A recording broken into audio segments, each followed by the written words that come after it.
Verona City Daily News. This is Kate here with the latest breaking news of Verona, Italy. Today we have a rather heart-wrenching story. Two star-crossed lovers took their lives late last night at approximately 11:47 p.m. Two star-crossed lovers by the names of Romeo, a Montague, and Juliet, a Capulet, were both quite young. Juliet was only 13 years of age and Romeo was only 16 years of age. They met at the royal ball and it was love at first sight. Unfortunately, their love was forbidden due to the royal family feud. Due to the feud, the two lovers decided to be married in secret. A short while after they were married, Romeo killed Juliet's cousin Tybalt, after Tybalt killed Romeo's best friend Mercutio. Romeo was then banished to Mantua for killing Tybalt. Romeo could have been sentenced to death for killing Tybalt, but the prince is merciful and only banished Romeo. After some time, Juliet chose to drink a potion that would put her into a coma, so that she would not have to marry Paris and so that her parents would think that she was dead. Once her parents thought that she was dead, she was placed in the tomb and stayed in the coma for a few more days. She was supposed to wake up from the coma and run off to Mantua with Romeo to live happily together, but unfortunately that did not happen. Friar Lawrence sent Friar John to deliver a letter to Romeo that explained that Juliet was not dead but in a coma. Unfortunately, Romeo did not receive the letter explaining the plan and thought that Juliet was truly dead. Being unable to live without his true love, Romeo went to a pharmacist, who remains unidentified, and bought a bottle of poison.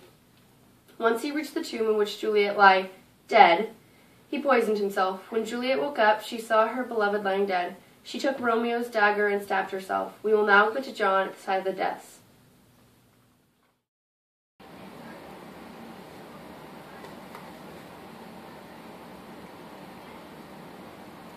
Ooh, I look good today.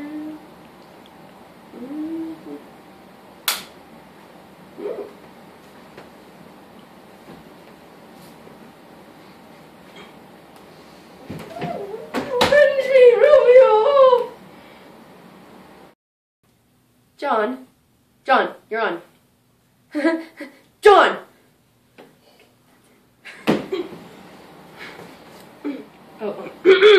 Thanks, Kate. John here at the side of the desk. Right now I am in the tomb that Juliet lay in while in the coma.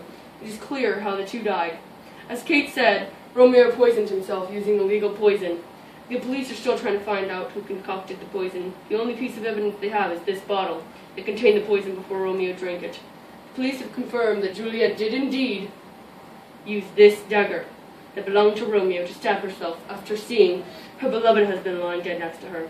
Recently it was announced that the feud between the two families has ended. The Montagues and the Capulets finally realized that the feud just got in the way. Romeo was the only child of the Montagues and Juliet was the only child of the Capulets. Romeo's and Juliet's death have left both the Montagues and the Capulets without an heir. Hopefully this will teach the Montagues and the Capulets not to let their disagreements get between them. That mistake cost them both their children's lives. This truly is a tragic death that will leave many mourning. By the way, my mustache looks great today. Back to you, Kate. Thanks, John. Your mustache does look quite nice today. Hopefully this will be a lesson to all. Family feuds help nobody, and marriage for love is better than marriage for money. Thank you so much for watching Verona City Daily News. That is all the details we have for now, folks. We will be back with more details as soon as we can, but until then, I do think that it is safe to say that these lovers will be together forever. See you next time!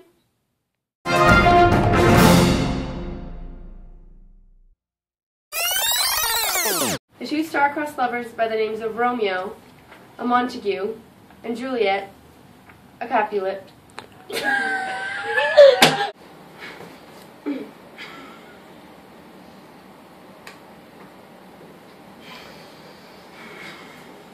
Child of the Capulets. Romeo's and Juliet.